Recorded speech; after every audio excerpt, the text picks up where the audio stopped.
group of hired by IRGC men who were going to kidnap her and take her back. We have witnessed a completed kidnap of another Iranian American journalist that I used to work with. He was captured, kidnapped, taken back to Iran, and he was hung about a year after that.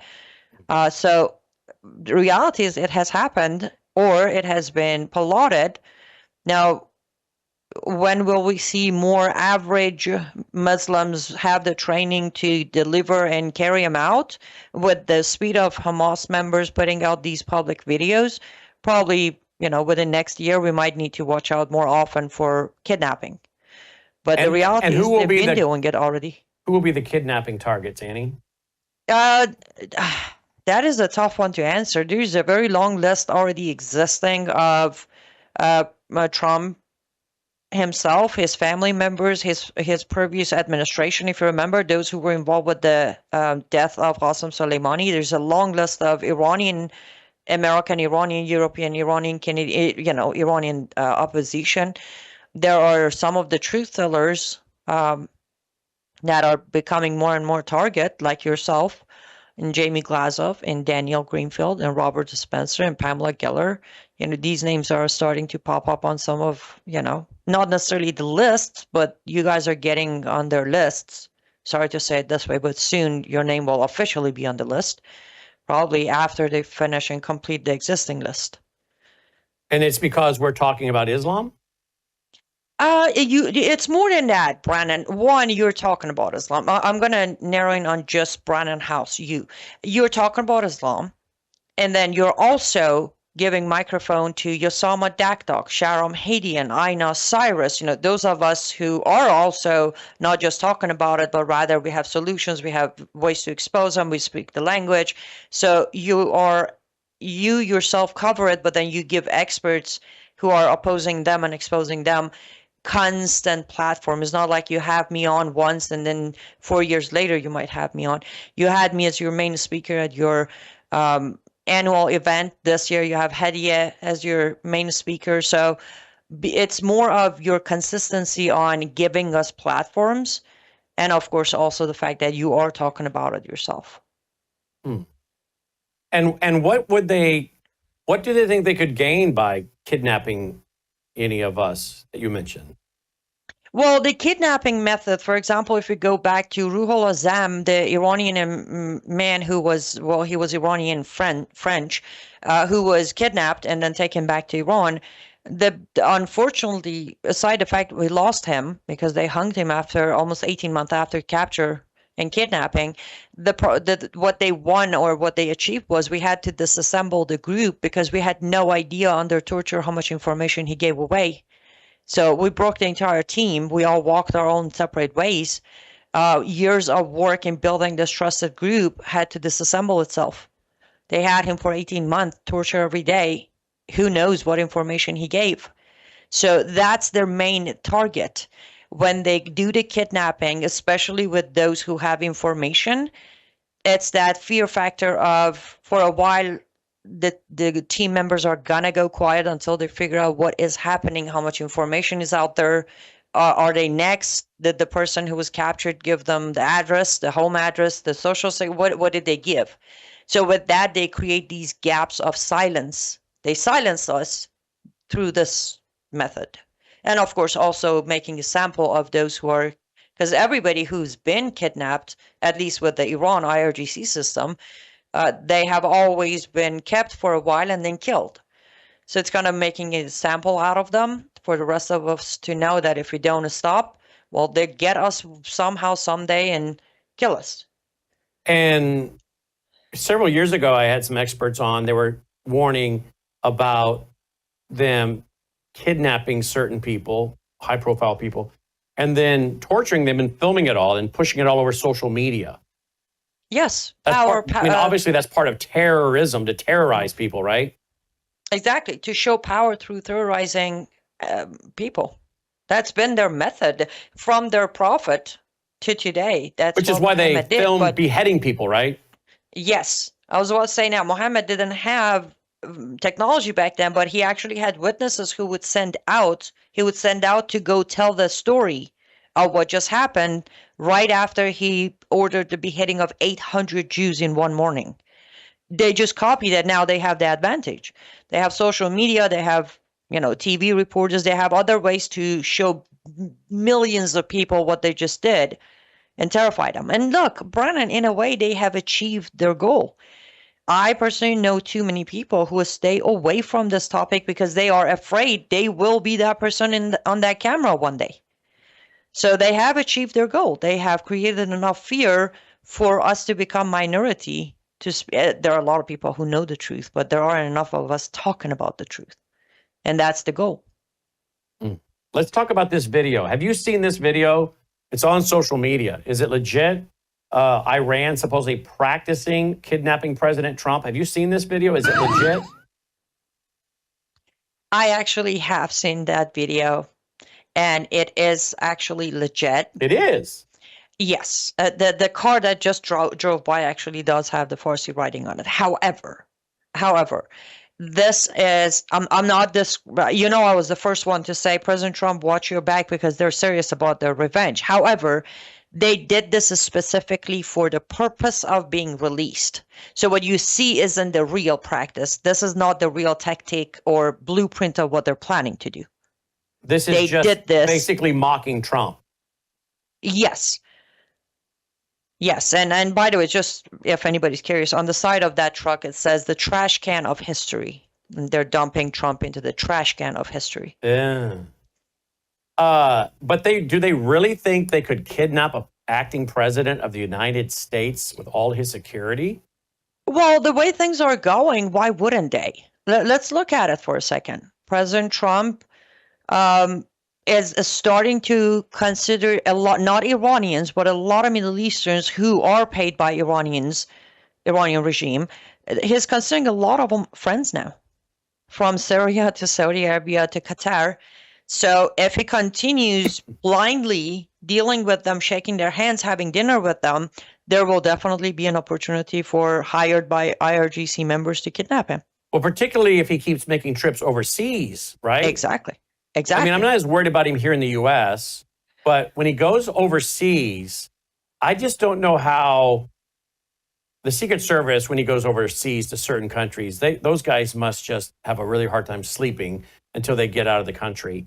Because how would the Secret Service, even regardless of how many agents they bring with them and their SWAT teams with them, how are you going to overcome the assets that are in a foreign country? You can't, especially in those countries. Like just even the smallest. Let's talk about Qatar for a minute. How do you say it? Qatar. Mm-hmm. Qatar. Yes. Let's talk about that. A small, very small country in comparison to other ones, but Qatar can easily be not even involved. Not saying they won't be, but they can deny any involvement because they have other Islamic militia groups inside their country. All it takes is for 3, let's say, members of IRGC, members of Houthi members, and some of the Qatari militia groups to coordinate an attack on Qatar government or Qatari security and President Trump's security. It's a matter of 20 to 25 minutes. Even if we get some of our military members inside the Qatari base to react, they're going to be too late. Because it's so small, then immediately if they coordinate correctly on a proper destination from the airport, they have 7 to 8 minutes to exit the country and to be in the next country. There's nothing that we can do at that point. Yes, we have to declare war, but what is that going to fix? But I genuinely don't think anyone in his administration is sitting there giving him the information I just mentioned. Like nobody's thinking about that because nobody's taking it serious enough. Because we just bombed their nuke site, so we're just that powerful. Let's go to some of your Substacks. Let's see. Here's one.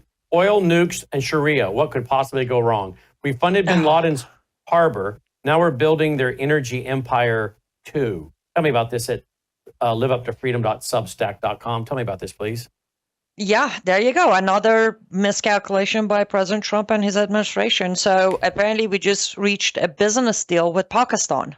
Now, mind you, this is the same Pakistan that has on Substack I mentioned, but highlighting it, this is the same Pakistan that has reportedly estimated 170 nuclear bombs. This is the same Pakistan that's funding jihad in Middle East. This is the same Pakistan that's shaking hands of Taliban and allowing Taliban in Pakistan to run their business.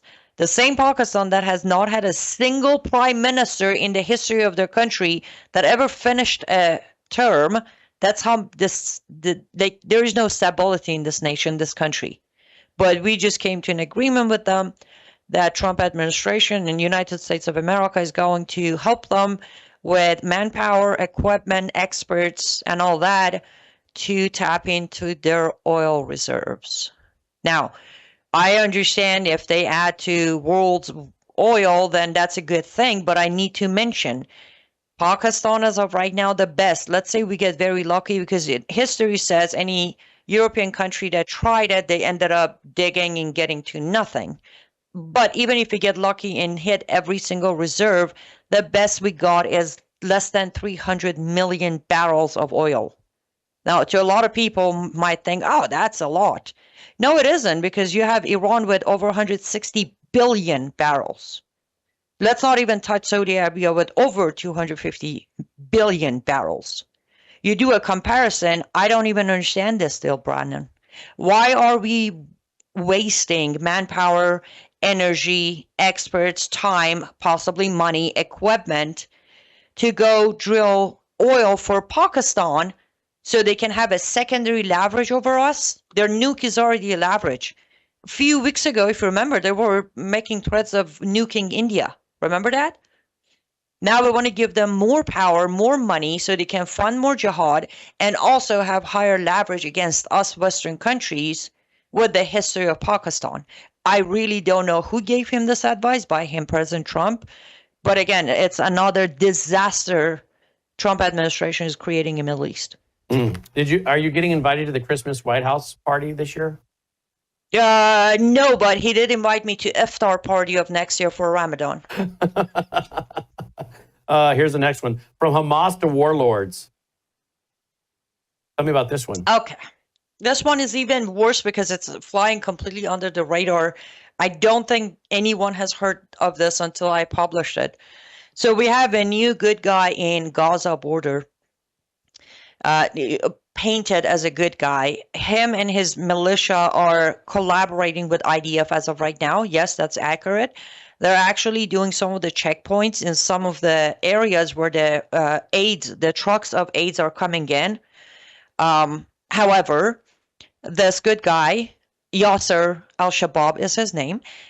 He has reached out to U.S., not even Israel, to U.S., again, Trump administration, asking for U.S. to give him control over Gaza instead of Hamas. And looks like we're entertaining this idea, and we've been talking to Netanyahu, and Netanyahu is now entertaining the idea. Normally people would be like, well, that's a great thing. Somebody who's already working with IDF is willing to help with Gaza. Here's the problem. First of all, Yasser was in Hamas prison serving 25 years, which normally would look like a good thing. The enemy of my enemy is my friend. But he wasn't in there because he was a Christian or he questioned Muhammad. No, he was in there because he was trafficking drugs in humans.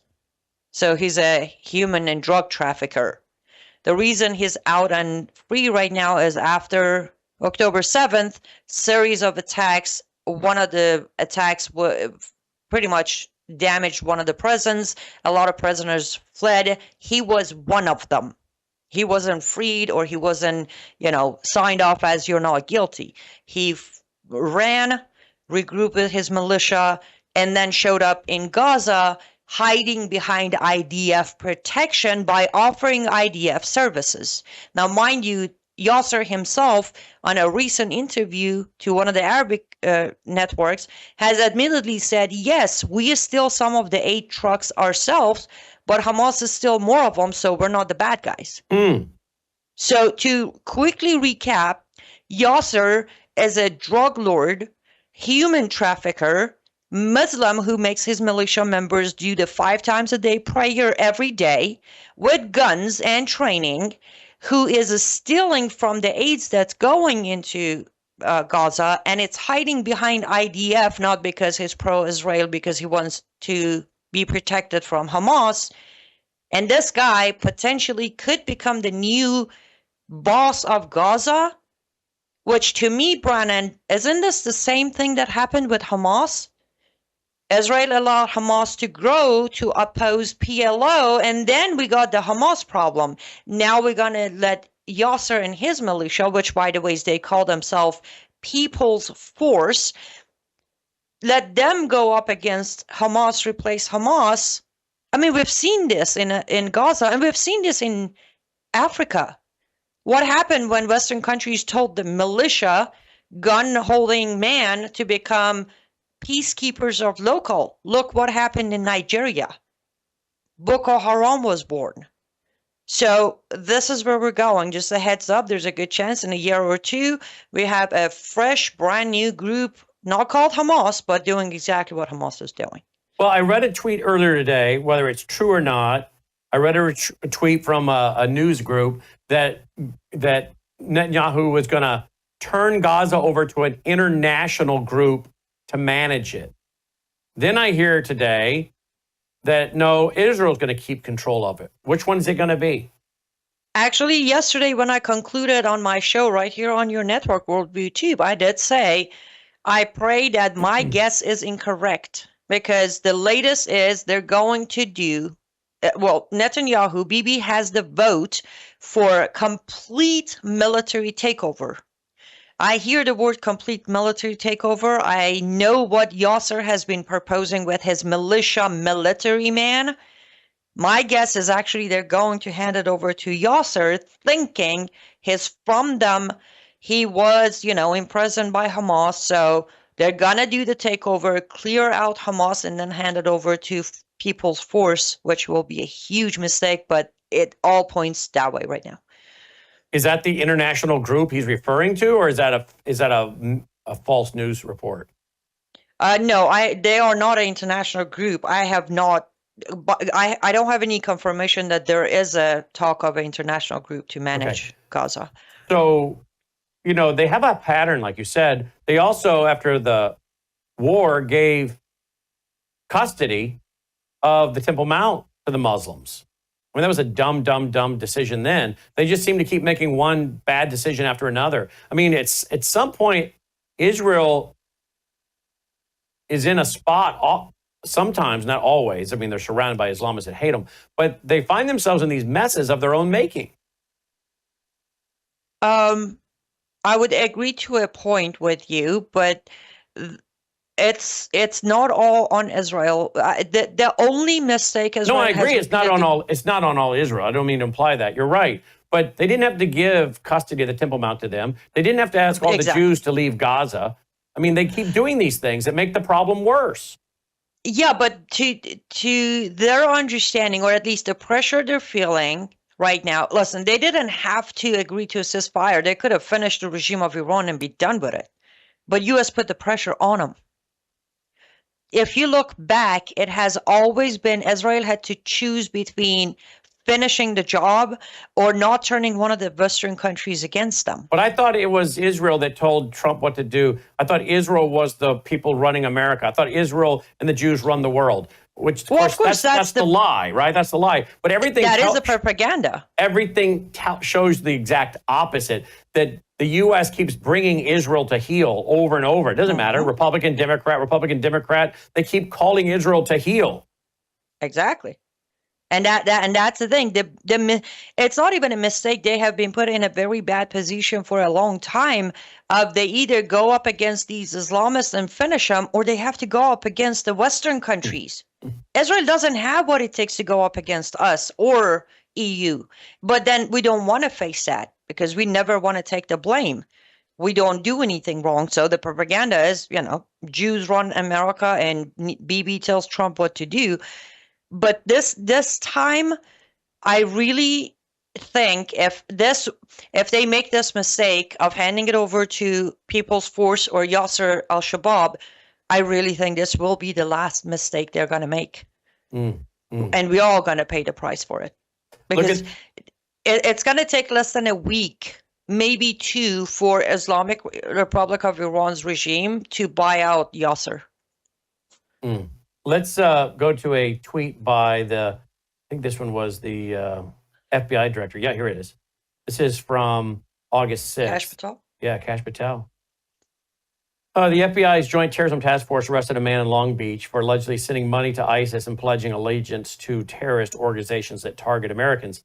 Now, we covered this the other day with Colonel Rob Maness.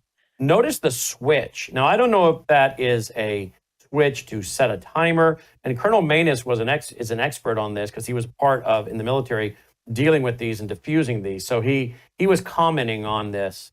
But he said there's ball bearings. In fact, you can even see them in there. You can see them right there, right in between the cans. You can see the ball bearings in those plastic bags right there.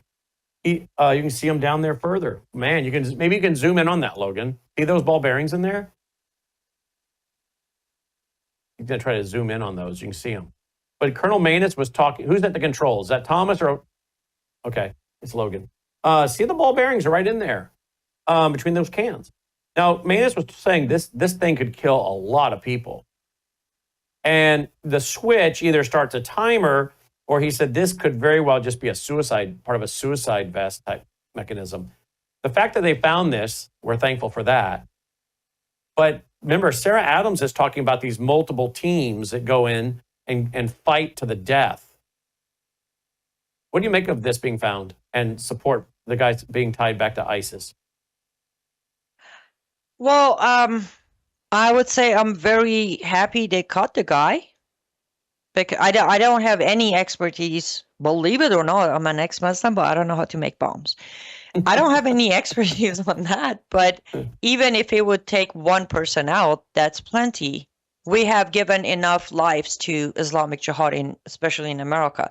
I'm glad he was caught. But the question is, how many of him are out there, Brannon? And how many more of these devices have been made that we're not aware of? Mm-hmm. And when are they planning to test them or come out in 5, 6, 10 cities and trigger every single one of them? These are the moments that when FBI sees these cases, they really need to shift their focus and emphasize on finding these people faster. Because we both know this. He wasn't alone. He wasn't the first. He wasn't the last. Now, this arrest, is this going to speed it up? Are they going to panic and come out sooner? Are they going to slow down, back down for an extra week before they attack? I don't know. I'm just not comfortable. Well, I'm glad it was found. I'm just not comfortable knowing it was found. Mm-hmm. Well, if that makes sense. Well, yeah. Mm-hmm. But the reason I bring it up is so people who think we're crying wolf or being sensational, talking about these things in advance, we're not. And when they keep finding bombs, then you know there's a problem. I mean, did you see the guy that had the LP tanks and gasoline in New York? I did hear. I did not see any videos or pictures, but I did hear from a friend who called me and said that, seems like New York might be having another attack. Mm-hmm. Here it is. Here's the video. Look at this. Look at this. I'll start it over. Look at that. Look at all those LP tanks. Oh, wow. Look at the gas. This vehicle, this guy tried to run off. Well, he's not there, but they caught up with him. He ran off, and this is what they got from the vehicle. Oh, he ran off. Mm-hmm. Look at this. Do we know if he was captured? Not yet, I don't. Look at what they're getting from the vehicle. Look at all that, Annie. Look at this, guys. Wow. You see that? This is on 42nd Street. On 22nd Street, New York City. Yeah. Look at this. Look at all the cops taking pictures. I mean, that's not official duty stuff there. I got to show my wife or my friends this. They won't believe it. It's crazy. Yes, they will not believe it. Look at them. Every one of those cops was taking pictures because they couldn't believe it. I didn't notice that. You did notice that, right? Yes, I mean, those cops see stuff every day. They're not taking pictures of a lot of stuff because it's routine. Every one of those cops, it looked like, pulled out their camera because that is not something you see every day. And it's like, oh my. When I go home and tell my family this, they're not going to believe it. I better bring a picture to prove it. Here's my receipt, exactly. And again, I just heard the lady saying the guy took off running. Right. And the question is, was he caught? Do we know if they got him? Or is he out there replanning his plan? And that's the thing. If I could add to something you said when you said to people who think we're just, talk about this kind of stuff ahead of time, I prefer for us to tell people to watch your back and be ready than withhold that information and come out afterwards. Yep. And, tell people, well, I knew, we know people like that, Brannon, who don't say anything. And then when something happens, they're like, well, I knew it's going to happen. Well, why didn't you inform people? Why didn't you put the information out there then? There is no harm in having the knowledge. We all pray that never happens, but we all know they wake up every morning thinking how to destroy America. Let's go to Ilhan Omar. Why do we have to? Yeah, we do. Because Laura Loomer out there is getting into it with Ilhan. Ilhan, apparently, if this is really her account, which I think it is, J.D. Vance. It is her account. Okay, J.D. Vance and another pedophile protection party officials, I guess the report is that he was going to have a meeting about Epstein at his residence with other people in the administration, are holding an emergency meeting tonight. That's supposed to have been last night. Over their strategy on the Epstein files. This cover-up is a disgrace to Epstein's victims. The American people deserve transparency and accountability. Release the files. Laura said, as a Muslim, what makes you think you have any authority talking about pedophilia? You worship a pedophile false prophet who raped a 9-year-old. The rag on your head is a sign of respect for the pedophile you worship. Sit this one out, Ilhan. Muhammad was a pedophile. Oh, mic drop. Yeah. Way to go, Loomer. Yeah. What do you add to that? You could say you also don't have any authority to talk about pedophilia because, you don't mind marrying your own brother. But that's an old case, I guess. Or you could say, okay, we'll release the Epstein file as soon as you tell us which one is your real husband. The brother husband or the husband husband? Unfortunately, this is a topic. I agree with Loomer, and everybody knows I don't like. I wish we didn't have to deal with Ilhan, but I'm gonna have to also say that I agree this Epstein file needs to be dealt with once and for all with transparency. Let's separate the issues. Ilhan Omar has no authority to talk about pedophilia, correct? But she does have a point there. I don't agree with the first part. I don't even know J.D. Vance is, I don't know, why is J.D. Vance being called a pedophile? Unless I missed a memo. Well, I guess it was a pedophile, it was like, what did she say? A pedophile, we had a pedophile emergency meeting about Epstein. Oh yeah, pedophile protector party. That's what she called them. But I would like to separate the issues. Yes, she should just resign and go back to Somalia, or we should deport her. We have plenty grounds, but she's got a point. Everybody should push for this Epstein issue. At this point, it's not even about the file. I don't even trust whatever file being released. I won't trust it. Too late. It feels like whatever is if they release anything, I will not trust what was released. What's in it now, yeah. Exactly. But I do agree that we do need to put pressure without accusations, without name calling. In general, we need to stop that altogether, unless it really applies like Loomer calling Mohammed a pedophile. That's factual. That's factual. That's not name calling. But we do need to at least come to realization that emphasizing on Epstein issue in this country is important right now. Let's talk about, real quick in closing, all the Christians being slaughtered. Where? Syria? Lebanon? Exactly. Iran? Where are we going? Azerbaijan? Mozambique, Nigeria. Yeah. Mozambique. I think we just had a bunch that were killed in Mozambique, did we not? Yes. And then Nigeria, Robert Spencer is saying Muslims have murdered over 50,000 Christians since 2009 in Nigeria.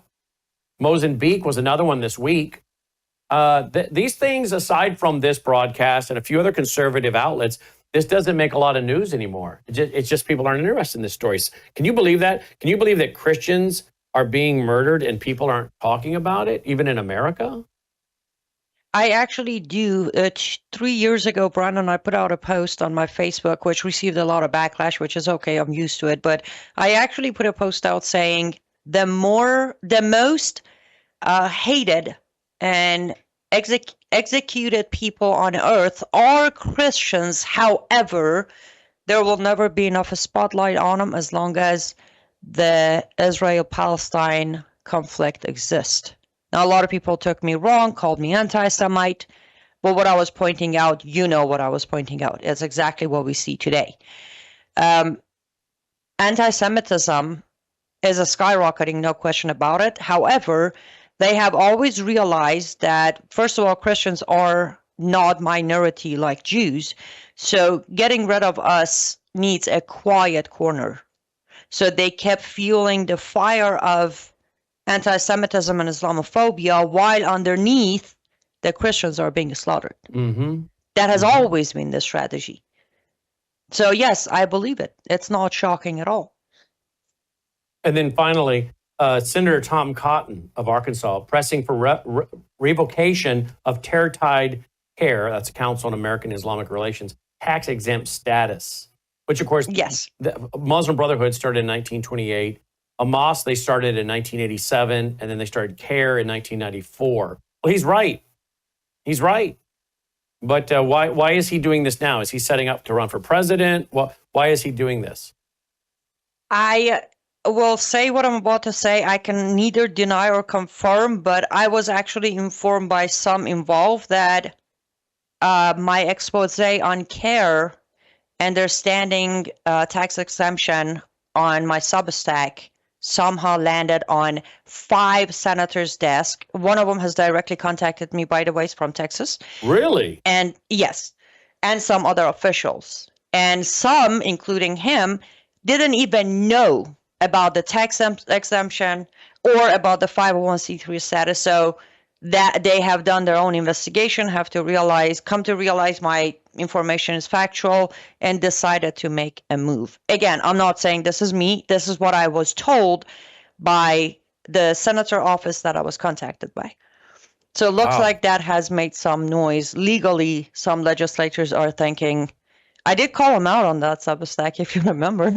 Like, I don't have the power to revoke this, but you do, so we'll leave you to your duties. So, Lord willing, that's what started this. Well, good. Congratulations. Congratulations. Thank you. Great job, Annie. Thank you. Let's see here real quick. I touched on this with Patrick Wood today. The European Union proposal to scan all private messages gains momentum. So you and I texting with our buddy Peter McAvena in Great Britain. If this goes through, they're going to be scanning all the messages that were sitting back and forth in Great Britain to him. What are they doing to EU? Like, what is EU doing? The EU is cracking down on free speech, cracking down on freedom of religion, letting Islam grow. They also, by the way, are going to, I have it on my Worldview Report. If you go to Worldview Report, you'll see that I have here, EU's technocratic border control will be launched in October.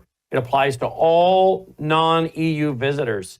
So they're doing the border control. They're going to a digital dollar. I mean, I said today on radio with Patrick Wood, I believe the Bible talks about what is a Eurocentric world government. If you look at Daniel, out of the book of Daniel, particularly, I think you're headed toward a Eurocentric world government. And already you see Europe doing everything that would lay the foundation for a man to rise out of that area, which I think will be the Antichrist.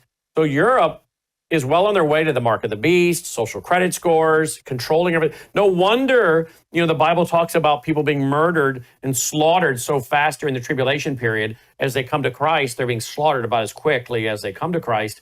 Well, sure. I mean, anything you text or whatever is going to be, by then, who knows what the technology will be. But they're going to be able to identify you very quickly by anything you're putting out. But here's the EU wanting to scan all of our communications. Well, I guess what I don't understand is, okay, so if you're part of EU or resident or citizen, fine. But this way, they're infringing on our rights, right? That's right. That's right. And I thought we fought an American Revolution with them over this kind of garbage, right? Exactly where I was going with this. I'm like, are we going to have another revolution? The whole purpose was for us to have our own rights that are much better than theirs. But seems like there won't be a line drawn. Like, it's not just internal messaging. It's any message that comes to their devices, which is ridiculous. Well, the question is, are they going to monitor all the Islamic jihadist messages and go get them too? No, just us. I doubt it. Just us. And can I just tell you, Annie, my concern when I see all these alligator Alcatraz and all this stuff being built and people cheering this on, and they tell me that this is being built so they can put illegals into it. I'm thinking to myself, we couldn't just throw up some tents in a big old field. The federal government owns so much land. We couldn't put some porta potties up and some big old tents and put them in there until we deport them. We had to go build full on alligator Alcatraz. What about all those white tents? We had our reporters from Michael Yon to Todd Bensman to the guys at Muckrakers, Anthony Rubin. They were showing us through drone footage all of these white tents inside chain link fences that were already built during the Biden administration. Why do we need to build all these extra ones? I'm concerned the Trump administration, whether they know it or not, is building the infrastructure that could be turned around, from biometrics to everything else that's going on that they're building with Palantir and with ChatGPT and all the rest of it. I'm afraid they're building the system that's going to be turned on conservatives and Christians. Am I wrong to be that suspicious? Not at all. I would just make a tweak and say it's going to turn against free thinkers. You don't have to be a conservative. If you have a thought process of your own, you will become an enemy at some point in this country, whatever that thought process might be. And also, even if you look at it legally, an illegal, there is no process. We have created this process, Brannon. By law and by constitution, if you cross the border without documentation, meaning without a visa or without an I-94, anything that is allowing you into the country, immediate deportation is on the table. Immediate. There is no need of court date. There is no requirement of asylum, because for the record, immigration it's a privilege. It is not a right. So nobody has to listen to your case. And if you had a case, you should have gone through the proper channels like the rest of us, so we could listen to you and we could hear you. And then we could decide if we want you in here or not. But there is no need even for tents. They're illegals. Get them on a plane. Get them back to wherever they came from. End of a story. Tax dollars are being wasted. Why are they really building this? Because soon they have to close in on all of us who will fight for our freedoms and liberties until death. Mm-hmm. They need to have a place to lock us up without calling it a prison or a gulag. So they're just going to build that. We will become illegals at some point. liveuptofreedom.substack.com, liveuptofreedom.substack.com. Leave us with some good news. Do you have any? Yes, here's great news for me and your audience. I just brought 30 brand new products, never made before, new designs to my artist store. You have not seen these before. They are all faith-based, brand new products, including earrings and necklaces. So here's good news. You can go get some brand new looks. That was literally the only good news I have. Well, no, I do have great news, but that's not new news. But the great news is, Brannon, at the end of the day, we know what's going to happen at the end. And we know we're on the right side of history, humanity, and faith. So we just need to hang in there, do the right thing, continue seeing the light while they try to make our life as dark as possible. And I said to Patrick today, I said, the more I study the book of Revelation, the more I believe that Islam plays a major role in Bible prophecy. When you look at Gog Magog, you see these Islamic nations there, but people being killed by the sword. I mean, who kills people by the sword? Islam. Yes. You see so many other things in the scripture that cause me to believe that Islam plays a major role. And your major Bible prophecy writers of the 70s and 80s, John Whitcomb, John Walvoord, David Hawking, the list goes on and on, Robert L. Thomas.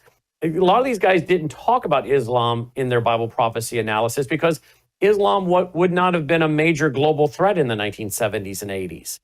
Today it is. And I think Islam is going to play a major role in America and in Bible prophecy and globally. And if I had to say it, now good, I'm not trying to be a downer tonight, but the trajectory that I see with Islam capturing 18 major American cities, with the rise of the Islamists in Congress, in running major cities, the mayor running in New York, the mayor running in Minneapolis, all of this, the media, the hate crime laws that are one-sided towards those of us who speak truth, the fact that Islam can basically run and take over Texas, of all places, and have Pakistani Day from the state capitol. I believe, it's my personal belief that God is giving America over and that he's using Islam to judge America. And I believe America is going to fall to Islam. I believe that's going to happen. Just like Europe is falling to Islam, I believe America will fall to Islam. And I think that's part of God's judgment per Romans 1. I think we see that in the book of Nahum, the Old Testament book of Nahum, when they were plotting evil against the Lord. That was a tipping point for judgment. And we see that the Assyrians were used by God to bring judgment, right? But then eventually God judged the Assyrians. I think God is going to use Islam to judge many Western nations, and then God's going to turn around and judge Islam, probably in Ezekiel 38:39. Would you agree with any of that? I would, yes. However, I don't see us falling to Islam. I think it will get as bad as Spain. But I don't think we're going to I don't think they're going to get to fly their flag over our White House.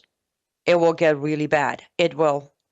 But I still like to believe that there is enough of the current generation of Christians that will stand up when the time comes. It's going to be late, but it's not going to be too late. But of course, let's say we're 20 years down the road. 20 years down the road, I'm 76 years old. Yes, but I can testify that you have raised your children to not sit down and let this thing take over. True, but my kids are the minority. But that's where I say I don't think it is. I don't think your kids will be the minority. You don't? By then you think I don't. You think we're going to see a revival in America? Yes.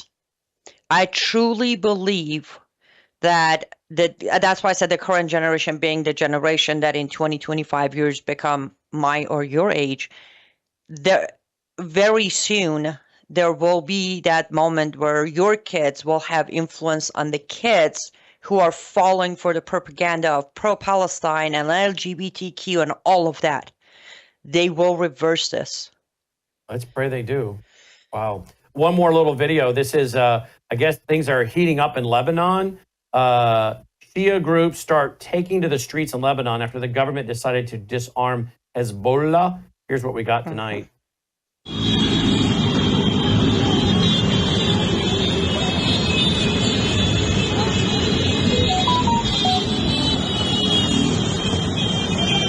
Wow. All right. Those are some serious Hezbollah flags flying. Yeah. Ooh. What can you tell me about this? Well, I actually reported on this a couple of times this week. The Hezbollah leader came out and pretty much said, we are not going to agree to being disarmed. Their terms are ridiculous. They will, if Israel would give up all fights with all countries, including, Hezbollah, Hamas, Houthis, and basically pull their military off borders, which is impossible. So he did say that we will not agree to being disarmed. And then the government of Lebanon ordered their military, the country military, to disarm Hezbollah, whatever it takes. The first attempt failed pretty badly, actually. I don't know why they think a handful of soldiers are going to handle Hezbollah. bottom line is, it looks like if we are not being careful, and by we, I literally mean Trump administration, Lebanon might actually fall into Hezbollah's hands. Well, so are we talking civil war? We are talking civil war. We're talking Syria, what just happened in January. That might happen in Lebanon, especially because right now Islamic Republic of Iran has full force to try to get Hezbollah more power in Lebanon. So yes, there's a good chance that Lebanon might become Hezbollah's territory fully. No more government, no more officials, just literally, as I said, becomes Gaza border or Syria or I don't know, you name it, any other country we have stepped in and destroyed in Middle East. And I hate to toot our own horn, but how many groups are reporting on this tonight? I except my Facebook and Substack, I have not heard anyone talk about Hezbollah disarming in Lebanon until now when you brought it up. Mm-hmm. Just these things are just not on the radar of most groups, are they? They really are not. No, because there is such a, please pardon me for using this term, but there is such an arrogant going on between the two sides of aisle of media, either main or alternative media. It's just they don't understand certain things that they're arguing over are so irrelevant to the problems today. Mm-hmm. Well, I say that when I often walk through the room and then Fox News was on. I finally got them to turn that off because I don't have to see those gals with their big puffed up lips. I mean, lips that are just like, I think they're about to pop. Some serious lip injections on a few of the chicks I saw recently on Fox. I'm like, I don't want to look at that. I don't want to look at that. But I walked through the room and stopped for a minute, and the conversations are just so juvenile and stupid. I'm like, has Fox turned into The View? Because it's just a bunch of dumb people swapping their opinion on stuff that really doesn't matter. Well, it's not just Fox News, though. Brannon, as I said, look at just tomorrow morning, get on Rumble, on the homepage of Rumble. Look at all the big names with millions of viewers. Look at their topics. You're like, who cares? And why are you all talking about the same thing anyways? Why don't we share our platforms, right? Yeah. Well, can some of us... My opinion, Annie, is that some of these influencers out here, they are controlled. They are funded and they're controlled, whether by the RNC, the GOP, the CIA. I believe a lot of these groups out here are heavily controlled. They got where they got because they got help, they got pushed, they got lifted. A lot of these people, they've never written books, they've never produced documentaries. They're not that bright. We never heard of them until the last few years. They don't have a long track record. Mine 35 years, yours 25 plus years, whoever it is now, 20 years. They don't have what you and I have. And I'm thinking, where do these people come from? They don't have resumes that are really impressive at all. And yet you get this following. And I really think they got help. I think we know the FBI, the CIA, some of their guys infiltrated some of the social media platforms, according to numerous reports.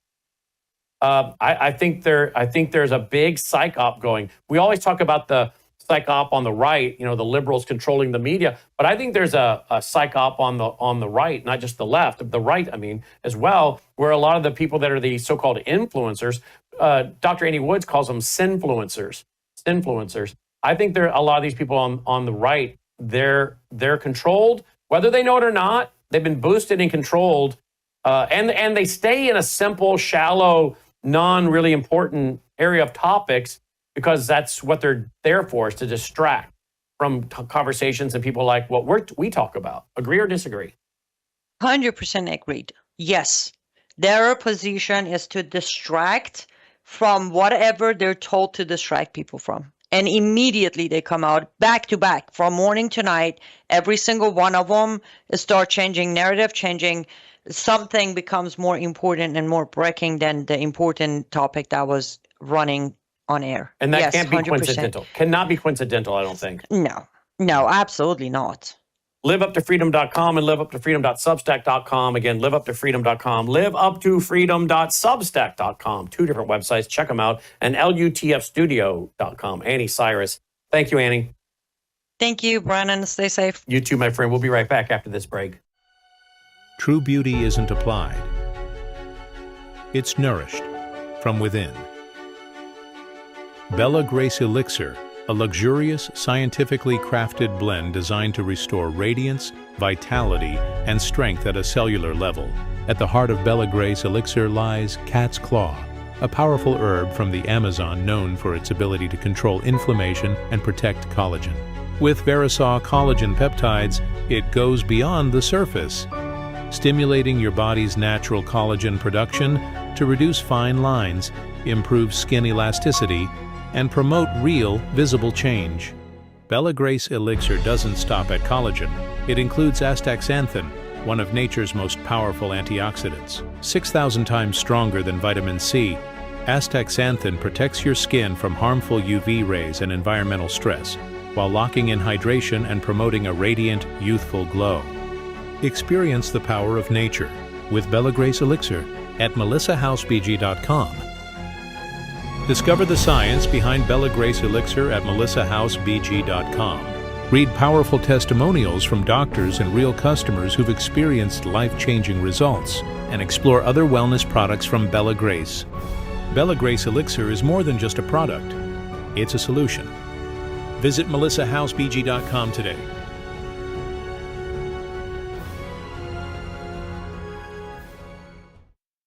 July 6, 2005. This is Tom Harper. Man figures plankton stopped his rare cancer.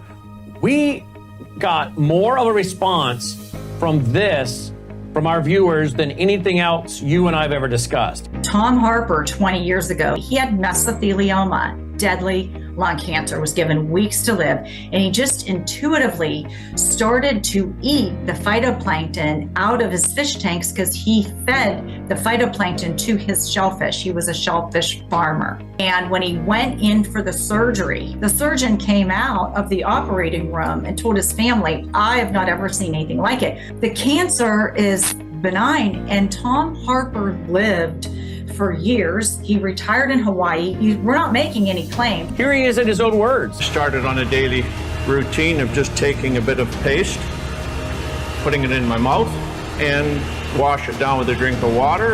Within about 10 to 15 days, here I am, less pain in my back. I knew that something was going on, so I just kept eating half a teaspoon of this paste a day. I was booked to go for surgery in Victoria where they were going to do what they call a talc treatment. They went in there to have a look, saw something they never seen before, took 11 sites, sent them away for biopsy. I got the news back. Everything was benign. They just did not know what to make of it. Everything was absolutely clean. And I've tried dieting all my life because I'm a diabetic. If it's a coincidence or not, I don't know. My blood sugar started dropping. My weight started falling off. Here I am, no longer requiring insulin, and I was taking 88 units a day of insulin. I can eat just about what I want in moderation, and I have no elevated sugar levels, and I feel fabulous. People, you hear the word cancer and they want you to be instilled with fear. Cancer is nothing but a profound failure of the immune system. And what happened with Tom Harper is the phytoplankton is microscopic. It's God's microscopic food. And the Gadatana is the most nutritionally comprehensive strain phytoplankton in the world. David Hunter studied phytoplankton for 20 years because he worked for Tom Harper and he was there in person and witnessed Tom's recovery. It's about getting pure nutrition inside your cells. And what happens, your body balances again or goes back to homeostasis. And when your body is pH balanced or in homeostasis, disease can't grow. It is literally microscopic, pure single cell plant food with protein and omega-3 fatty acids, omega-6 fatty acids, with amino acids and vitamins and minerals. 1 scoop a day. There's 90 billion plant cells in here just for everyday nutrition and energy and, cognitive support, because this is God's pure nutrition. Go to melissahousegpa.com today. Discover the science and learn more about the wonderful benefits of Gadatana phytoplankton. That's melissahousegpa.com. melissahousegpa.com.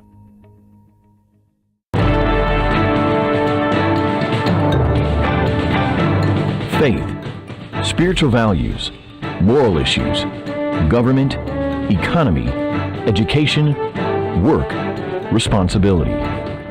What we think about these depends on our worldview. Now, VCY America presents Worldview Radio with Brannon Howse. And welcome.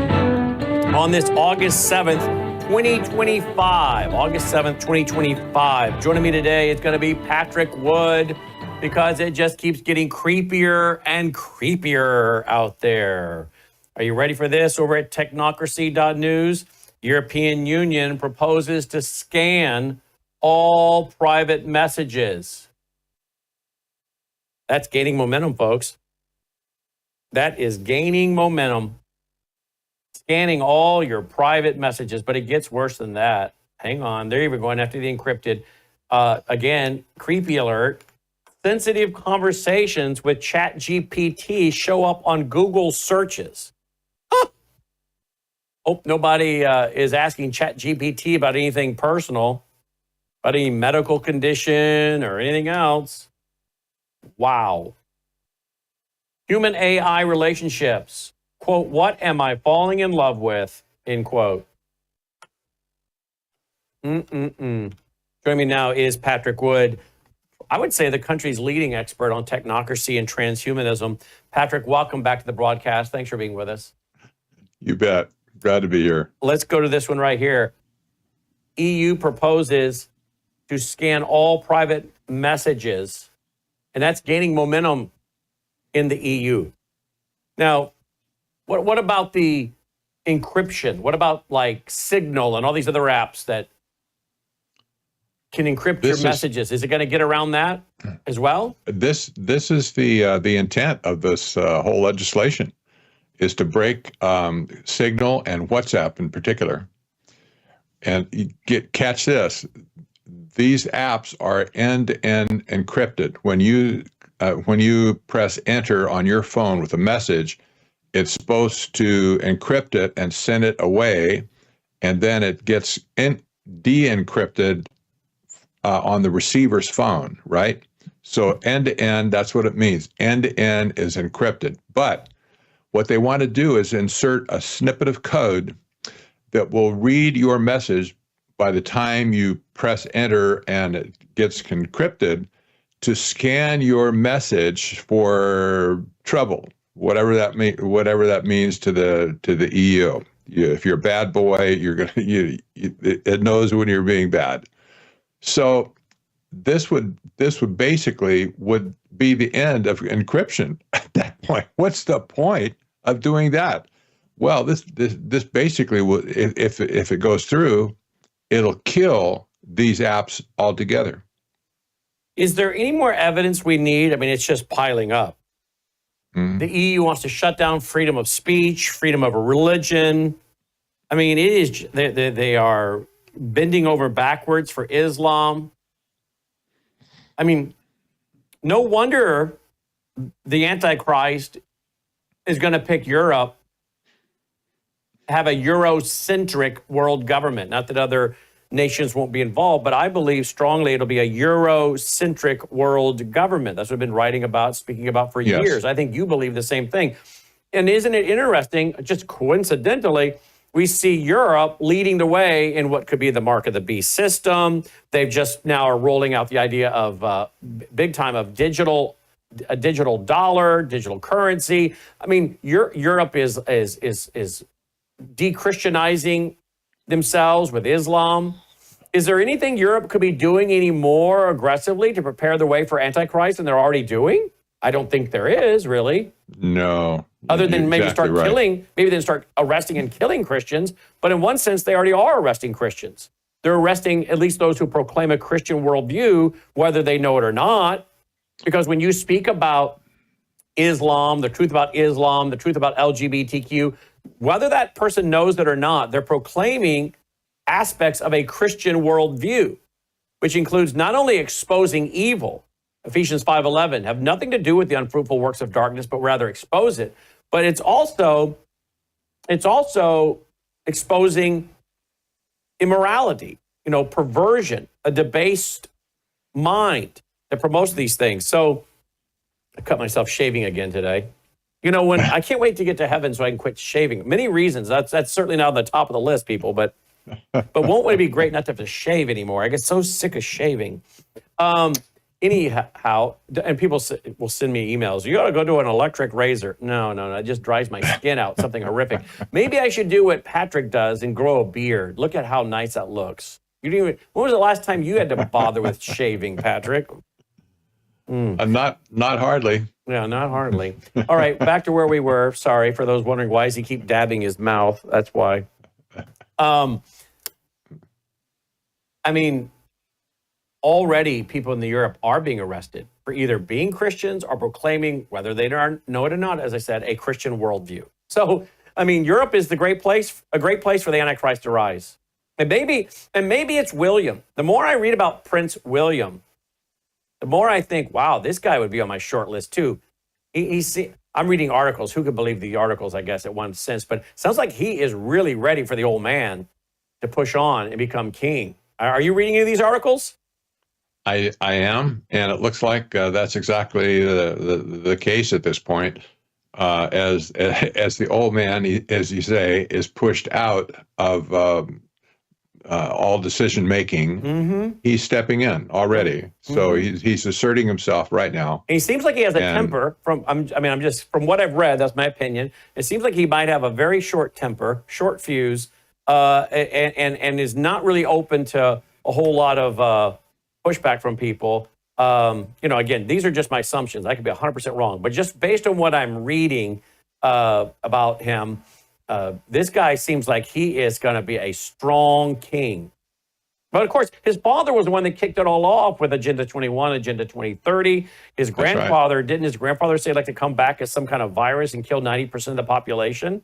So this son is really cut from the mold of his grandfather and his father, but I think he's even more aggressive than either one of those two, which I would put him on my short list to be the Antichrist. Sorry, just happens to be my opinion. But maybe, I don't know who out of Europe could rise. Maybe it's someone we don't even know. But Europe is just becoming a dangerous place. And I feel sorry. We have Robert.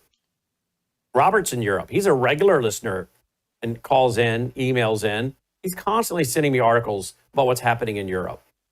But this would also help explain why it's going to be easy to track down those who become Christians. You're going to have all their communications. Yeah. There's already a shortage of Christians in Europe altogether. It's very, very dry for Christianity. You can't find converts hardly at all at this point. But all the other people who were grousing about the immigrant situation, all the rapes taking place, all of the other pressure or pushback against the surveillance state. Germany now and Sweden are both limiting cash transactions. Lots of stuff to complain about in Europe. But if you complain against them, they want to censor you. And at this point, they're arresting people and you can see this is going to ramp up over time to where you say one thing today and you could be arrested tomorrow. Period of subject. So this is clamping down on free speech, but also free thought, because they want to head you off before you even say something in the first place. Yeah. Okay, so here's somebody put out a tweet. You have it embedded in your article. The Communist European Union in action again. Well, I don't think it's communism. I think it's technocracy, which is technocracy for sure. Yeah. Which I think again, this is big government, big business working together. You can call it technocracy. What I've been calling for years, communitarianism. I think in many regards, communitarianism and technocracy are the same. We're describing the same thing. Big government, big business coming together to control you with the illusion of a free system that's really not a free system. That's right. That's right. So yeah, this is viewed by Europeans to be communism. That's the only thing that they have experience with. It was an ugly one too. Same thing with Nazi Germany. Same thing with Italy with fascism. this was their cultural experience at this point, right? So that's all they can talk about. They don't understand technocracy per se like we do. Technocracy was invented in America in the first place. It wasn't invented in Europe, but they're gonna get a taste of it for sure in the future. And right now, this whole thing is just shaping up as a scientific dictatorship. It'll be run by algorithm, not by people. This is an important distinction. The algorithm will control the behavior of people. And so, what is the long prognosis for organizations like mine? It's going to be really tough. I'll just say that it's going to be tough. We will hang on as long as we can until we can't. And whatever that means, I don't know. Maybe we have 5 years, 10 years, 2 years, who knows? But you can see at this point, the vice grip is closing on us. And for instance, this thing about if Europe tags Signal and WhatsApp, just consider how will that affect Americans? Well, if you have a friend in Europe and you text something from Signal, for instance, and he texts you back with your message embedded in his text back to you, well, that whole thing will be read by the EU at that point. Mm-hmm. So when I text my friend in Great Britain, our reporter over there, and tell him how disgusting I think his world leaders are over there, they're going to see all of it. That's right. Logan, remind me to start texting him today, please. He'll be getting back to you from jail. Yeah, poor Peter McAvane will be like, stop texting. Oh, poor Peter. It's going to be soon, I'm afraid it's going to be poor us, right? Well, look at this. Your article says that we're not going to be able to talk about climate change, climate control. That's a big one. If we start saying things against that, they're gonna monitor that and cut that down, knock that out. That's right. That's a big narrative. Think about that. Go figure. Why that in particular? Well, they've been using this narrative. It was all made up in the first place. You documented that yourself. Mm-hmm. It was a false construct in the very beginning, starting with the Club of Rome and other people in that era. This was all made up, the whole climate change nonsense. But now it's become something you cannot talk about. And even if you're for it, you still can't talk about it. Even if you're for it, they don't want you talking about it? If you say the wrong things about it, mm-hmm. you're going to be censored. Okay, so even if you're for it, but don't say something that's in keeping with what their messaging is, then you're in trouble. All right, let's come back. Let's talk about another article you have.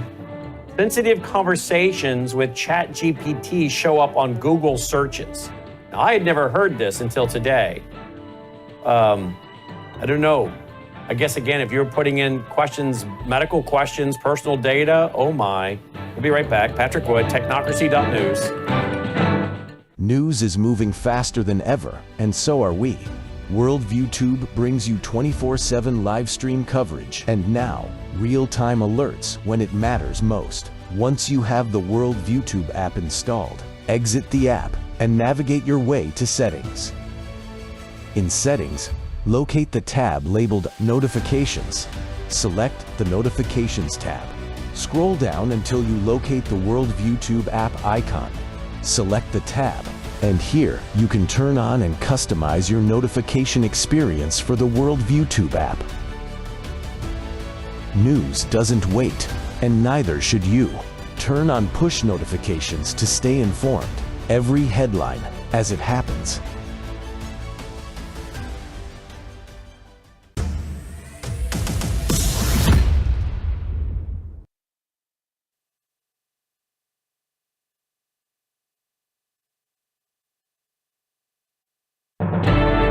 All right, welcome back. Glad you're with us. I checked the news during the breaks.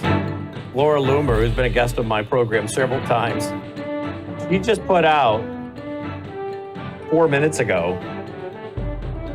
What if I told you a high-level official in the U.S. government had an account on a sex solicitation website and regularly engaged in what she, it was obviously, she described it. I won't go there, so kids don't ask their parents this, but engaged in immoral behavior. Would anyone be surprised? How long will it be till it comes out? A lot of things will start to make more sense. A lot. TikTok. Laura Loomer, the stuff that she puts out, she investigates online and she puts out.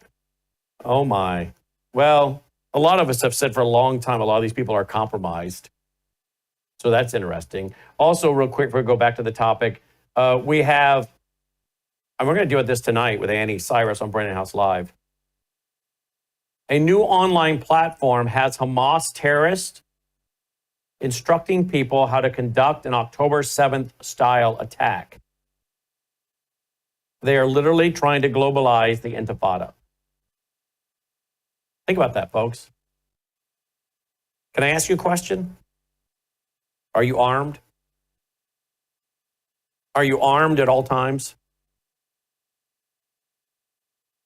I think those of us that live in states that have laws that allow that so quickly and easily, something you need to really seriously think about, folks, particularly you men.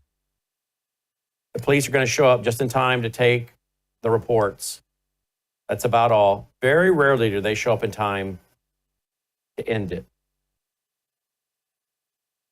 And of course, being Christians, we are targets. Our Jewish friends, they're at risk, as everyone knows. And now we have Hamas instructing people on how to conduct an October 7th style event. We also have the Prime Minister of Israel saying that, quote, Israel won't annex or occupy Gaza. It will launch a time-bound, limited military operation once cabinet approves it tonight, and then hand Gaza over to an international body which will have neither Hamas nor the Palestinian Authority. Dumb idea, in my opinion. Why on earth would you hand over your own land to an international body? They handed over the Temple Mount. They own it, but they gave custody to the Temple Mount to the Islamists. They called their, 5,000 plus families out of the Gaza and turned maybe more than that, turned everything over to the Muslims. How did that turn out? And now you want to hand it over to an international body? I praise Netanyahu when he gets it right, but he gets it wrong an awful lot of the time. Why would you hand over your own land to an international body? How's that working out for you, by the way, at the international body of the United Nations? And then apparently, just in, the White House demands that Putin meet with Zelensky before he meets with President Trump. They're trying to end this war. Some say it may happen before the month is over. Well, we shall see. Patrick Wood comes back. We're going to talk about ChatGPT, but first, you're a Bible prophecy speaker. You're a Bible prophecy follower and teacher. What do you make of this? Benjamin Netanyahu saying that we're going to hand Gaza over to an international body that will neither have Hamas nor the Palestinian Authority involved. Why would you hand over your land to any international body? Is he really not that bright at the end of the day, or is he just, just a politician that this just makes no sense for your country to me. My guess is he's not so astute on the Old Testament law, and if he understood that land should not be divided, he would have stopped right there. But at this point, this has been the mantra ever since Jimmy Carter, for instance, where all the presidents, all the world basically have been encouraging Israel to give up parts of their country. This is crazy. in my opinion, but they've all encouraged this. He's apparently he thinks he can do it too, but he shouldn't. And there's strong exhortation in the Old Testament. This not given to man to divide the state of Israel. Period. Well, and of course, my concern would be, I hope the Trump administration isn't behind this, because if they are, look out, America. Look out, America, for God's judgment. If we are in the process of dividing Israel, and I'm being told that there are communications out there by former members of Congress, particularly one, who's warning and asking people to pray that President Trump isn't putting pressure on Benjamin Netanyahu to divide Israel. But if the Trump administration is the one pushing for some kind of international body to take control of Gaza, and we, the United States, are the ones behind that, then I think we're inviting God's judgment. What say you? I think so. I said this when Trump first went to Gaza and declared that he was going to take over Gaza. How does this work? I just don't know. But he said it very pointedly. He's going to take over Gaza. He's going to turn it into a strip and build hotels and a wonderful life for everybody. Lots of glitz and hotels like Trump Tower.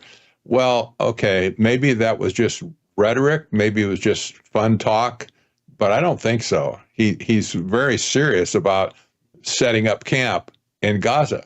Well, what's the difference at that point? If he can take it over, anybody could really at that point. And maybe, who knows? Maybe has a deal with the United Nations. I don't think that doesn't seem plausible, but at this point, who knows? We know that the United Nations is pro-Hamas in the first place. So they're not going to do any favors for Israel, for sure. No, they're sure not. All right, we're going to ask our audience about this, their thoughts on this, but let's go to this one. Sensitive conversations with ChatGPT show up on Google search engines or Google searches. What would make anyone think that was acceptable? I mean, I don't know if ChatGPT is something I think you have to pay for it, don't you? At some level you have to pay for it, right? You do, but even the free model has a share button. But the pro model has it as well. So if you have a conversation on a ChatGPT and you discover some information there, and you want to send it to a friend or maybe a colleague, maybe a coworker, whatever, and you press that share button, okay, it generates a link for you, a private link, they say, but that link, you can send that to your friend or colleague, and they can click that link and see your ChatGPT thread, okay? This is where the trouble is coming in. Because apparently Google, who sucks everything up in the universe, it doesn't care what it sucks up, but Google has apparently discovered the source of these ChatGPT threads in the first place and just says, hey, it's all for good, it's common good here, we'll just take all that information as well. And now people are surprised that stuff is showing up in Google searches. Private stuff they put into ChatGPT, like the prompts that they put in and the answers they got back, etc. This is very dangerous, and so people are getting wised up. I'm sure at this point. Don't ever use that share feature. If you want to get something to a friend, use copy paste and take it out of ChatGPT altogether, put it in another type of a message, a private message, whatever, somewhere else, and then send it to them. But don't, by any means, never give it to the internet to be indexed by Google. Wow. How about this one over at technocracy.news? Human AI relationships. Quote, what I'm falling in love with? What am I falling in love with? Question mark. What am I falling in love with? And this is because I guess these chat bots are becoming so lifelike and talking to you and interacting with you that now people are gaining emotional connections with their chat bot. Is that what I'm to understand? It is, but we have to understand the big thing with this story is not just that they exist. They're there are over 350 apps, companion apps that they're called, who want you to believe they're your best friend, they're your lover, your colleague, or whatever that you can ask questions to night or day. It could be your therapist. And at this point, I added up some of the top apps that are listed on. I found them actually on the internet, but I surveyed 8 top apps. Since 2023, Brannon, you won't believe this, over 200 million users are using companion apps. 200 million. Who knew that this would spread so fast? Okay, wait a minute. I got to understand, what is a companion app? What is that? What you create your own little avatar, your own little AI buddy? What does that mean? That's right. It's kind of like your childhood imaginary friend, but now you have an image on the screen. It talks to you. You get to pick what the image. So if, let's say a guy's picking a gal, he gets to pick a brunette, a blonde, a girl. That's right. You know, whatever, can pick the guy she wants. So they can build the AI to look the way they want it to look. Exactly, and it could be like a cartoon type of a character, anime perhaps, but it could also be real life looking.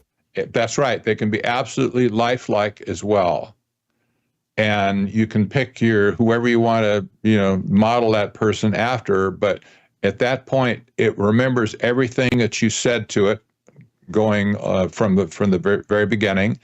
And it understands your personality eventually, and everything you like, your preferences, et cetera. All this is stored in memory.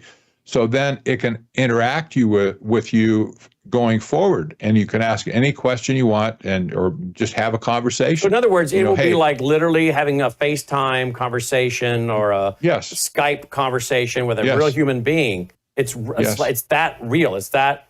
So you could be sitting at a restaurant and someone could have their iPad propped up eating by themselves, but talking to someone on that app, on that iPad, or their phone's propped up, and you think they're having a conversation with one of their friends. You won't know it because they, as you walk by, if they don't have a screen protector or whatever, you'll be able to think, oh, they're having a conversation with a real person. They're not. They're having a conversation. It'll be that real life. Who will need a boyfriend or a girlfriend here? And what about the fertility rates, as again, I don't want to get too graphic because the kids listening, but now we've got, you add in the technology of that with these robots they're creating. And you and I have seen the commercials and the videos, the documentaries they're doing on this, and they're becoming more and more and more lifelike, right? And now you got Elon Musk saying these homes are going to have robots that are running around doing your laundry and your chores. Well, when they take those robots and they make them look very lifelike, right? And they're running around the house and you're having a conversation. What happens to the institution of marriage and the fertility rate in America? Let's talk about that. I know it sounds sci-fi, doesn't it, folks? But it's really coming to pass. Technocracy.news, you'll find these articles. And we'll put this up at worldviewtube.com later today. I'll tell you one little quick story. We had a Worldview Weekend client who lived in California, lost their house, very wealthy guy. He didn't use Bitcoin. He came over here, drove to Arizona with $286,000 worth of his gold because he had no money and no house available. His bank was shut down because he couldn't have access to his bank account. Was this during the fire? Was this during the fires? During the fire. Didn't have his driver's license. He lost it. The state wouldn't give him a new license because he had no active mailing address. Real mess. So he came to Arizona to buy a house. He's moving everything over. He said, the only thing I got in my possession that I can get liquid with right now is my gold. I gave him a check for $286,000, and guess what? I didn't need his social, his driver's license. Sort of smiled, and I said, I know you and Brannon talked about how this worked, but boy, this is great. I feel good. I got my money. Nobody bothered me, and I'm protected, and it's private. Just simply go to worldviewgold.com, fill out the form, worldviewgold.com. All right, welcome back. Glad you're with us. Apparently, Ilhan Omar and Laura Loomer are in a fight. online. That's very interesting. We'll bring that more to you tonight because Laura Loomer is a Jewish gal, and she's taking some swipes at Mohammed and his being a pedophile in a response back to Ilhan. So very interesting things happening out there. A lot of people speaking truth, which of course is why they got to shut things down, right? I mean, they got to shut things down, the globalists. And isn't it interesting that some of the groups pushing for this world government and the World Government Summit is in the United Arab Emirates are the Muslims. The Muslims are probably going to be real quick to get on the side of shutting some of these conversations down because they don't want us telling the truth about Islam or so-called blaspheming the prophet. You want to comment on that before I get back to what we were talking about, Patrick? No, I think you're right. That you can see the source of censorship. A big source of the censorship in the world today is coming from the Islamic world. Mm-hmm. Absolutely. I think Islam is going to play a major role in Bible prophecy, don't you? It is. It already is. I think it's absolutely has to be. Don't it's you a think major, that a lot of the old school? I mean, I love John Walvoord, John Whitcomb, Robert L. Thomas. I could go on and on. J. Vernon McGee, David Hawking. I mean, I could go on with the Bible prophecy guys I study, the old school guys, Charles Ryrie.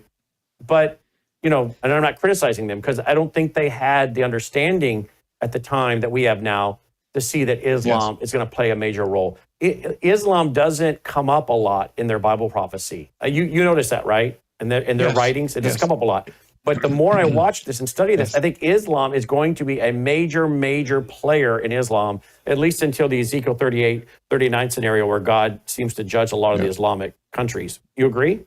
This is because we know more about Islam today than we ever knew in the past. That's right. It wasn't an issue in the 70s and the 80s. We all knew it was there, but it wasn't a threat like it is right now.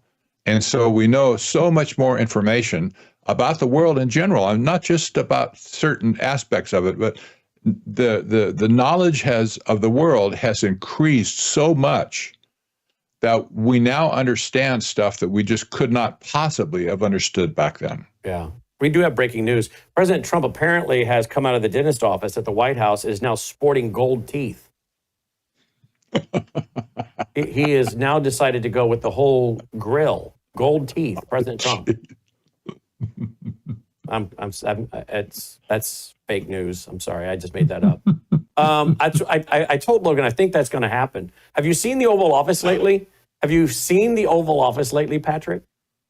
He likes gold. Oh, have you seen the amount of gold just added in the last week or so? I know. It's beautiful. On one hand, it's beautiful stuff, but it's like the Taj Mahal. Yeah, exactly. It is. I mean, he's got gold on the doors, gold everywhere. Yeah. Look at that big X, a big X at the top of the door there. Does that look like X? Elon's been in there helping him decorate. I know. Elon was here. Elon was here. What was that? What was that character during? Was it during the World War II? That character that they had with the nose hanging over the wall and Kilroy was here. Yeah. I was thinking about this morning. Why is he constantly redecorating the White House? They say that almost a daily basis. He's rearranging the furniture and bringing in artwork and statues and clocks. And now he's on a daily basis redoing the Oval Office. Every day I see something more added. I think by the time his term is over, there won't be any white walls in there. It'll all be gold. But I thought and now he's building a beautiful patio outside, which actually I agree with that part. That I've been in that rose garden a few times. That does turn into a sloppy mess. Why not make it nice, beautiful white brick or tile or whatever they're going to do and use it year round? He's going to enclose it eventually. But I got to thinking, what's he doing? And part of me is like, I think I know. I really do. I think I know. I think this is a lifelong builder. This is a man that spent his whole life looking over plans and building, and he's bored to one degree, right? He's bored. This is a guy that likes to see things accomplished, right? I know there are people in this audience that get that. They're builders. They are craftsmen. They do remodeling. I love having a project going. I like landscaping. I got a little section of my yard. I've already laid out what the grass doesn't grow. The trees are too big and the shade doesn't, so I have no grass there, I have dirt. I've already got a landscaping project and that's gonna go there. I'm doing it myself. I know, shocking, right? But my wife is forcing me to do it so that I get down and up and down and up and down, but she's afraid I'm too sedentary during the week. So she said, you can do that, but you have to do it. Or that she wants me to fall over dead with a heart attack. I'm not sure. Have you checked out my life insurance policy lately, Logan? No, I think she just wants me to get up and down and exercise. She keeps telling me I'm not getting up and down enough. You got to get on the floor and up. So I like the idea of projects, right? There was not anything in my backyard when I moved into my house 21 years ago. And I slowly, over 21 years, completely did all of the oversight of the landscaping of what my backyard looks like. And I love that kind of thing. I like, 21 years living in the same house. It's had to be turned over and I remodel, the bathroom or this and that. I love those little projects. And so I got to thinking, well, that's a small example how I like to have a little project going, right? Trump's building massive projects and he's done this his whole life and he gets into Washington. I think he's bored and he's taking it out on the Oval Office now and he's got to have a project going. It's something he can see every day. So I really do. I think there's a lot to the fact the man is used to building and seeing stuff come to pass, and now he's doing it with the White House. I can only imagine. The White House is a museum, and I can only imagine the man that's in charge of the White House. He has an office there. I can't remember what his official title is, but he has an office there. The man in charge of the White House. I can only imagine what he's saying right now, right? I would imagine that he's getting ready to when he expires, he'll be rolling over in his grave. I'm sure, because it's at this point, who knows? The next president, of course, he could come in and rip it all out and do something different. But yeah, well, that's what the guy. Look up the title of the man that's in charge of the White House. What's his official title, Logan? The man in charge of the White House. He has an office. He's probably thinking, we're going to need more. Tell the next president we're going to need more than that time period from when the president leaves the office that morning and comes back in the afternoon. We're going to have to put the next president over the Blair House for a couple days because it is going to take us a while to put the White House back the way it was when President Trump walked in. He's the tenant. He's the tenant that comes in and rearranges everything, and the landlord's like, how am I ever going to get this house straightened back out to rent it out to the next guy? This is fun to watch. All right, let's go back to where we were. So when you combine these robots Elon's talking about that will do your laundry and dishes and everything, and then you put on them lifelike bodies that we're seeing some of them do with these robots they're building, and then you add them a brain where it can literally have a conversation with you. Look, we already have, 1 in 4 young people say they don't even want to get married. They don't want to have children. What's this going to do to the fertility rate in America, the birth rate in America? When people get attached to a machine to the exclusion of a human, they have no ability over time to relate to humans anymore. And this is going to spark a huge social reformation in society, where all these people will be walking around attached to their phone with their companion apps or whatever, the robots. And when a person comes in the room, they won't know how to relate to that person. Mm-hmm. People, especially the people close to you, they have issues. Everybody has issues. Everybody has warts, so to speak, and you don't like what they do all the time, what they say all of that time. But if you're not skilled to navigate that sort of relationship, you're going to be completely clueless on how to relate to humans. And of course, this will spill over into your romantic relationships as well. Mm-hmm. Who needs it? In other words, who needs that person at this point?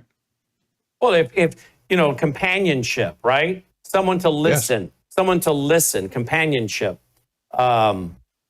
Someone years ago, decades ago, I was listening as a pastor talking about how, many people can make a living by just saying, X dollars an hour, I will listen to you, right? And that's really what a lot of people want. That's what a lot of people go to therapists for, and the therapist just takes notes while the person talks, right? And in some ways solves their own problems by just talking it out with someone. So many people are lonely. My wife and I will run into people, and we often make the comment, that person is very lonely. They're very lonely, right? Well, here you go. The human need for companionship, right? And now you let Islam come in here, where they've got 3 or 4 wives, and they are just procreating left and right. I'm telling you right now, the Islamists are going to take over the country. I can tell you right now, and I think it's part of God's judgment, Islam will take over the United States. I truly believe that. Do you believe that, Patrick? At some point, if it's left to itself right now, at some point it will. How long? I don't know. Maybe it will take 5 years, 10 years, 20 years, who knows? But you can see the population is growing and the influence is growing. Yeah, it is.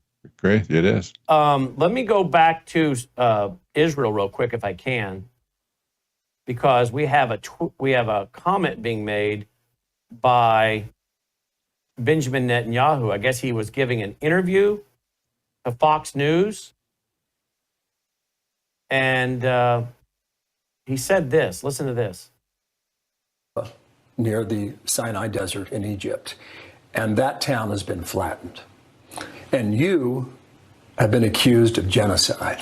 How do you respond to that? Well, if, as Ambassador Huckabee said, if we're practicing genocide, we're surely doing a very bad job of it, because we could have, basically eliminated the entire population of Gaza, but we went the other direction. We did something that no army in history ever did. We're supplying humanitarian food to the enemy's population because we distinguish between combatants and non-combatants. Of course, Hamas is stealing it. But the media today are very concerned that when he said we could have eliminated the entire population of Gaza. And the left is going crazy over that statement today. Yeah, that's crazy. Well, he could have. They could have done it. They could have wiped out the whole population if they wanted to, I'm sure. Mm-hmm. But they didn't do that. Nope. Let's talk about where you think we're going with President Trump. President Trump, you laugh, where you think we're going. President Trump on Space Force, not Space Force, Operation Warp Speed. Did you hear what he said yesterday? I did. Stunning. For those who maybe didn't hear it, here is here's what he said. Here we go. Here's what he said. This is kind of stunning, but here's what he said. He was being asked about mRNA injections. That's the text. That's the context. Warp speed, these mRNA vaccines that are the gold standard. Right. Now your health secretary is pulling back all the funding for research. He's saying that the risks outweigh the benefits, which puts him at odds with research the entire medical community and with you. What is going on? Research on what? Into mRNA vaccines. Well, we're going to look at that. We're talking about it, and they're doing a very good job. And, that is a pass. Operation Warp Speed was, whether you're Republican or Democrat, considered one of the most incredible things ever done in this country. Wow, we'll be right back. You woke up with a sore throat and a low-grade fever. You know you are getting sick, so here's your choices. You can get sicker and miss work, try to see a doctor this week, or sit hours in a crowded waiting room at urgent care. I have a smarter option for you. Open your medical emergency kit. Match your symptoms to doctor-recommended prescription in your booklet and take the right meds now and get well faster. This is not a first aid kit. It's like having an urgent care in your home. It includes doctor-prescribed medications to treat over 39 medical issues like respiratory infections, strep throat, pneumonia, UTIs, and more. No waiting to see the doctor and no standing in line at the pharmacy. It's right here. Every home should have at least one medical emergency kit, and here's how to order. Go to worldviewhealthcare.com. Your kit to treat dozens of common and serious illnesses is rushed to your door. worldviewhealthcare.com. That's worldviewhealthcare.com. The emergency kit available at worldviewhealthcare.com. Make sure you don't have to go to urgent care. I got pneumonia. I didn't have to go. I took this last year. Stayed at home, went to bed. Go back. The chief usher. That's the name of the guy. Yeah, Gary Walters. That was the one I remember. Is that his name, Logan? He was he Reagan, George H. Clinton? He was Reagan, George H. Clinton. Yeah, that's the one I remember. He used to give great interviews, tours. I have no idea what his politics was. And I think that was obviously by design. I had no idea what his politics was. But from his public persona, I always liked him on his public persona in the tours he gave, how he talked about the House, serving the presidents. Very interesting guy. I think he actually had one of probably the funnest jobs in the world. And all he got to see and be a part of, literal history. Yeah, the chief usher. Fascinating. All right, let's go back to this clip by President Trump yesterday, which is driving a lot of MAGA people mad. Talking about it, and they're doing a very good job. And, that is a past. Operation Warp Speed was, whether you're Republican or Democrat, considered one of the most incredible things ever done in this country. The efficiency, the way it was done, the distribution, everything about it has been amazing. But, that was now a long time ago. Oh, well, it was amazing. Distribution of what? Well, the context was mRNA shots. That was the question. So I don't know. Why does he not just leave this alone, Patrick? He's been consistent. You can say that about him. He's consistently pumped his record, and he doesn't apparently see anything wrong with it. Maybe it's a blind spot. Maybe it's not more than that. I don't know. But he won't get off of it. No, he sure won't. Well, I will tell you from personal, firsthand, ear witness, eyewitness. I was in the room. He believes the shot was stopping people from getting COVID. Yeah. He believed it worked, that if you got the shot, you would not get COVID. Okay? I was in the room. Yeah. He gave an interview. We have the clip. He totally believed that if you got the shot, you would not get COVID, which tells me this president can be convinced of things that are not true if he has the right person selling it to him. Oh, yes, indeed. Yes, indeed. Yep. Let's go to this. EU's, here we go.